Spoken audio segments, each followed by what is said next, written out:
सभी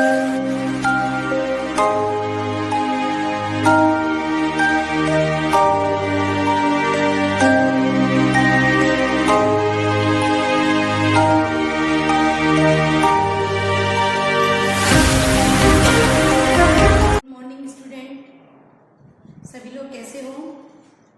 अपनी English compulsory की जो क्लास है उसमें अभी तक पोएम चल रही थी, लेकिन आज अपना कंपोजिशन का पार्ट है शॉर्ट कंपोजिशन। ये जो शॉर्ट कंपोजिशन है ये हमारे माध्यमिक शिक्षा बोर्ड में 4 नंबर की आती है। इसके अंदर कई छोटे छोटे टॉपिक जो है वो इंक्लूड है, जैसे एडवर्टाइजमेंट है, नोटिस राइटिंग है, पोस्टर राइटिंग है, इन्विटेशन है, साथ साथ में रिप्लाईज है। रिप्लाईज भी 2 टाइप्स की है, एक्सेप्टिंग और डिक्लाइन। आज जो हमारा टॉपिक है वह शॉर्ट कंपोजिशन के अंदर इन्विटेशन है।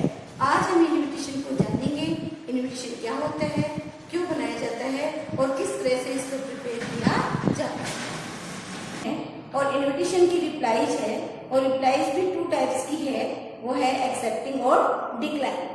आज हमारा जो टॉपिक चलेगा शॉर्ट कंपोजिशन में, वो अपना टॉपिक होगा इन्विटेशन। इन्विटेशन के बारे में वैसे अधिकतर लोग आप लोग जानते हो कि इन्विटेशन क्या होता है, इन्विटेशन क्यों आवश्यक होता है, इसके बारे में हम जानेंगे।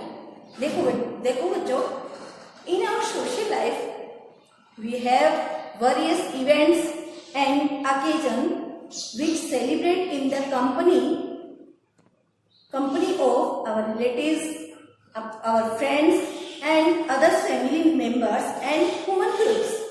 Such occasions include marriage ceremony, birthday party, ring ceremony, new house ceremony, etc., exhibitions, etc.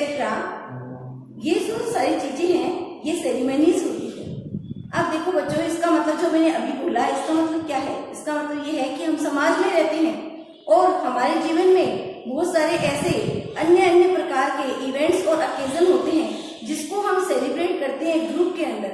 चाहे फिर वह ग्रुप किसका ही हो, चाहे मित्र का हो, चाहे वह हमारे रिश्तेदारों का हो, या अन्य प्रकार से किसी भी प्रकार का बना हुआ वो ग्रुप हो, उसमें हम क्या करना चाहते हैं? सेलिब्रेशन करना चाहते हैं, उसको सेलिब्रेट करते हैं। जब हम उसको सेलिब्रेट करते हैं तो हमें एक चीज की आवश्यकता पड़ती है कि उन सभी ग्रुप को हमें एक प्लेस पे जोड़ने के लिए एक ऐसा माध्यम चाहिए होता है, एक ऐसा साधन चाहिए होता है जिसके द्वारा हम सभी को एक साथ इकट्ठा कर लिया, उन सभी को एक साथ इकट्ठा कर लिया जाए। इसी को मद्देनजर रखते हुए हमने कौन से टॉपिक को लिया है? इन्विटेशन को। इन्विटेशन एक ऐसा शब्द है जो अपने आप में ही क्या बता देता है, इसका मतलब होता है निमंत्रण। क्या मतलब होता है? निमंत्रण। तो इन्विटेशन क्या होता है? देखो, क्यों आवश्यक है वो हमने जाना, क्योंकि हम समाज में रहते हैं, इसलिए हमें एक सेलिब्रेशन को, एक किसी भी सेलिब्रेशन को हम यदि ग्रुप में सेलिब्रेट करना चाहते हैं, हम किसी भी ओकेजन को यदि किसी ग्रुप में सेलिब्रेट करना चाहते हैं, तो हम क्या करेंगे? सारे के सारे ग्रुप को क्या करेंगे? एक साथ करेंगे, उनको गैदर्ड करेंगे। उनको गैदर्ड करने के लिए हमें एक ऐसा कोई माध्यम चाहिए जिसके माध्यम से वे सारे के सारे एक जगह गैदर्ड हो जाए, और उसी के लिए हमें क्या करना पड़ता है? इन्विटेशन को प्रिपेयर करना पड़ता है। इन्विटेशन क्या है? सभी लोग ध्यान से सुनेंगे। A invitation is written and spoken request। कैसे रिक्वेस्ट होती है? रिटन और स्पोकन दोनों हो सकती है। रिक्वेस्ट टू इनवाइट, किसको इनवाइट करने के लिए? समवन, किसी को भी इनवाइट करने के लिए। To join you at the specific event, कहने का मतलब है कि इन्विटेशन जो है वो रिटन, सभी बच्चे ध्यान देंगे, रिटन और स्पोकन दोनों प्रकार से हो सकता है। ये रिटन और स्पोकन ये एक रिक्वेस्ट होती है, रिटन और स्पोकन रिक्वेस्ट होती है। इसके लिए कि दूसरे लोग अपने को ज्वाइन करें एक अपने स्पेसिफिक इवेंट पे, उसी को हम क्या कहते हैं? क्या कहते हैं? इन्विटेशन कहते हैं। मैं समझती हूँ इन्विटेशन की डेफिनेशन आप लोगों को समझ में आ गई होगी। फिर से मैं बता देती हूँ। मनुष्य एक सामाजिक प्राणी है, समाज में रहता है, और जब वो समाज में रहता है तो बहुत सारे ऐसे अवसर आते हैं जिनको वो क्या करना चाहता है, सेलिब्रेट करना चाहता है, लेकिन वो ऐसा सेलिब्रेट करना चाहता है कि वो एक कंपनी में हो, किसकी कंपनी में हो, चाहे वो रिलेटिव्स की कंपनी में हो, चाहे वो अपनी फ्रेंड्स की कंपनी में हो, या अदर किसी भी मेंबर के जो अदर फैमिली मेंबर हो उनके साथ हो, या ह्यूमन ग्रुप में हो, वो उसमें उसको सेलिब्रेट करना चाहता है। इसीलिए उसको किसकी आवश्यकता पड़ती है, इनविटेशन की। और इनविटेशन मैंने आपको कहा कि एक रिक्वेस्ट होती है, और वो कैसे रिक्वेस्ट होती है, वो रिटन में भी हो सकती है और स्पोकन में भी हो सकती है। इस तरह से इनविटेशन के बारे में आपने जाना, इनविटेशन क्या है, इनविटेशन की आवश्यकता क्यों है। अब हम जानेंगे कि invitation, how to write a formal invitation, कि हम एक फॉर्मल इनविटेशन को कैसे तैयार कर सकते हैं। देखो बच्चों, आज माध्यमिक शिक्षा बोर्ड ने जो कंपोजिशन का पार्ट हमारे लिए बना रखा है वो वास्तव में बहुत अच्छा है, क्योंकि इससे अपना जो दिमाग है वो बहुत ज्यादा क्रिएटिव होता है। अब देखो, हमको जो बोर्ड की बुक है उसने इनविटेशन बनाना भी सिखा दिया है, और इनविटेशन शायद हमारे जीवन का एक महत्वपूर्ण पहलू होता है, क्योंकि बहुत सारे ओकेजन्स होते हैं जिनमें हमें इनविटेशन तैयार करना पड़ता है। और इनविटेशन को कैसे तैयार किया जाता है ये हम यहाँ पर देखेंगे। सभी बच्चे इसकी तरफ ध्यान देंगे। देखो बच्चों, how to write a formal invitation, एक फॉर्मल इनविटेशन को कैसे तैयार किया जाता है, उसके मेन पॉइंट क्या है, उसकी तरह हमें उसकी जब हम उसको तैयार करते हैं तो हम इनकी चीजों का ध्यान रखते हुए उसको बनाएंगे। तो सबसे पहला जो पॉइंट है उसकी तरफ ध्यान देंगे, सभी बच्चे ध्यान देंगे। देखो, always right a formal invitation in the third person. देखो बच्चों, एक फॉर्मल इनविटेशन को तैयार करने के लिए हमें क्या करना पड़ता है, थर्ड पर्सन में लिखना पड़ता है। सभी को पता है ना बच्चों, फर्स्ट पर्सन क्या होता है, आई और वी, और सेकंड पर्सन अपना क्या है, यू, और थर्ड पर्सन क्या होता है, ही, सी, इट, और कोई भी नाम, एनी नेम। तो हमें ये जो फॉर्मल इनविटेशन तैयार करना पड़ेगा, ये कौन से पर्सन में तैयार करना पड़ेगा, थर्ड पर्सन में। ये अपना पहला पॉइंट हो गया। अब हम दूसरा पॉइंट देखते हैं। Do not use short form of place and title, it's very important.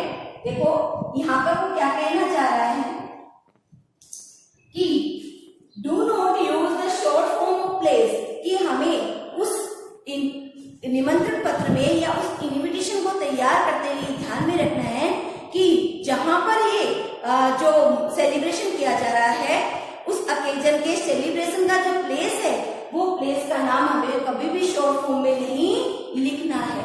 और क्या ओकेजन है, उस ओकेजन को भी हमें कभी भी शॉर्ट फॉर्म में नहीं लिखना है, बल्कि उसको हमें शॉर्ट फॉर्म में नहीं लिख करके हमें एक्सपेंड फॉर्म में लिखना है, उसको विस्तारित रूप में लिखना है। समझ में आया कि हमें जब भी हम इनविटेशन बनाएंगे तो वहां पर प्लेस का नाम और टाइटल का जो नाम है उसको बहुत अच्छी तरह से लिखेंगे। तीसरा पॉइंट अपना है, use very simple and traditional language. देखिए, जब कभी भी हम कोई इनविटेशन तैयार करते हैं तो सबसे इंपॉर्टेंट पॉइंट होता है कि जिसको हम ये इनविटेशन दे रहे हैं, उस इनविटेशन को जो हम दे रहे हैं तो उसको पढ़ने की एबिलिटी सभी में होनी चाहिए। समझ गए कि जब ये इनविटेशन किसी के पास जाता है तो उसकी जो लैंग्वेज है वो बहुत अच्छी होनी चाहिए। अच्छी से मतलब बिल्कुल सिंपल होनी चाहिए, और उसमें सिंपल होने के साथ साथ वो ट्रेडिशनल लैंग्वेज भी होनी चाहिए। अर्थात कह सकते हैं कि जैसे कि हम इनविटेशन देते हैं तो हम जी का प्रयोग करते हैं, ये एक ट्रेडिशनल लैंग्वेज है। किसी को सम्मान देने के लिए, रिस्पेक्ट देने के लिए हम क्या लगा देते हैं, जी लगा देते हैं। तो यहाँ पर वो यही कहना चाह रहे हैं कि use very simple and traditional language, कि हमें किस प्रकार की लैंग्वेज का यूज करना चाहिए, सिंपल लैंग्वेज का यूज करना चाहिए और ट्रेडिशनल लैंग्वेज का यूज करना चाहिए, ताकि जिसके भी हाथ में वो इनविटेशन आता है वो उसके बड़े सहजता से, बड़े इजी तरीके से उसको पढ़ सके, उसको समझ सके। ठीक है, आगे वाला पॉइंट देखते हैं बच्चों। Main point should be written in attractive way and highlight. क्या करना चाहिए, मेन पॉइंट। देखो, मेन पॉइंट क्या है कि जो मेन पॉइंट उसका है, किसका, इनविटेशन का। मेन पॉइंट इनविटेशन का क्या हो सकता है, थोड़ा ध्यान देंगे। किस डे को है, किस डेट को टाइम पे क्या फंक्शन है, वो मेन पॉइंट हो गया ना। तो यहाँ पर ये जो मेन पॉइंट है, डे है, डेट है, टाइम है ना, ये सारे मेन पॉइंट हो गए। तो ये मेन पॉइंट को हमें क्या करना चाहिए, main point should be written in attractive way. Attractive way में उसको लिखना चाहिए। देखो अट्रैक्टिव वे में लिखने से क्या फायदा होगा, देखो अट्रैक्टिव वे में लिखने से ये फायदा होगा कि जैसे ही इन्विटेशन किसी व्यक्ति के हाथ में जाता है तो एक नजर में ही वो उसको देख लेता है और उसके समझ में आ जाता है, एक नजर में ही वो पूरे इन्विटेशन को पढ़ लेता है। क्यों? क्योंकि वो अट्रैक्टिव वे में लिखा हुआ होता है, उसको फटाफट से समझ में आता है कि भाई इस डेट को ये है और इस डे को है, ये टाइम है, क्योंकि हमने उसको अट्रैक्टिव वे में लिखा है। क्योंकि जैसे ही हमने उसको लिया, उस इन्विटेशन को हाथ में लिया, जैसे ही हमने लिया, हमारा अट्रैक्शन किस पे चला गया, वो जो इम्पोर्टेंट जो मेन पॉइंट है उनकी तरफ चला गया। तो हमें जो मेन पॉइंट है उनको should be written in attractive way and highlight करना है, उसको थोड़ा सा हाईलाइट कर देना है। बाकी सारी चीजों को हम हल्के वे में लिख रहे हैं तो उसको थोड़ा हाईलाइट कर देंगे। समझ में आ गया होगा बच्चों? आगे देखो, राइट RSVP रिप्लाई। देखो बेटा RSVP की जो फुल फॉर्म है वो है reply if you please on the left hand. अब देखो हम इन्विटेशन जो बना रहे हैं, जो प्रिंटेड इन्विटेशन हम तैयार कर रहे हैं, उसके लेफ्ट हैंड की साइड हमें क्या लिखना है, RSVP, ये वर्ड अपने को लिखना है। अब देखो इसका मतलब जानेंगे। ये देखो एक फ्रेंच शब्द है, एक फ्रेंच वर्ड है, जिसका अगर हम खुले रूप में ले उसको तो इसका मतलब ये होता है, देखो RSVP ये शॉर्ट फॉर्म में है और इसको एक्सप्लेन फॉर्म में लेते हैं तो रिप्लाई इफ यू प्लीज, यदि तुम चाहते हो तो इसका उत्तर दो। इसका मतलब होता है रिप्लाई इफ यू लाइक या इफ यू प्लीज, यदि आप चाहते हो तो उत्तर दीजिए वरना मत दीजिए। ये अपने को कौन सी साइड में लिखना है, लेफ्ट हैंड साइड में लिखना है। अगला पॉइंट देखिए, ऑन द राइट साइड, ये लेफ्ट हैंड की बात होगी बच्चों, ये लेफ्ट हैंड की बात हो गई। ये पेज है, पेज का लेफ्ट हैंड साइड कौन सा हो गया और राइट हैंड साइड कौन सा हो गया, ये अपने को पता है ना, पैसेज। देखिए on the right side write with best compliments, और हमें राइट साइड की तरफ क्या लिखना है, विद बेस्ट कॉम्प्लीमेंट्स। ये हमारा उस तरफ नीचे की तरफ आ जाएगा। ये सारी चीजें आप लोगों को समझ में आई होगी। देखो शॉर्ट कंपोजिशन में मैंने आपको बताया अपने 4 नंबर का आता है, जिसमें हमारे कौन कौन से टॉपिक इंक्लूड है, एडवर्टाइजमेंट है, पोस्टर राइटिंग है, नोटिस राइटिंग है, रिप्लाईज है, इन्विटेशन है। रिप्लाईज में भी 2 टाइप्स के, एक्सेप्टिंग और डिक्लाइन।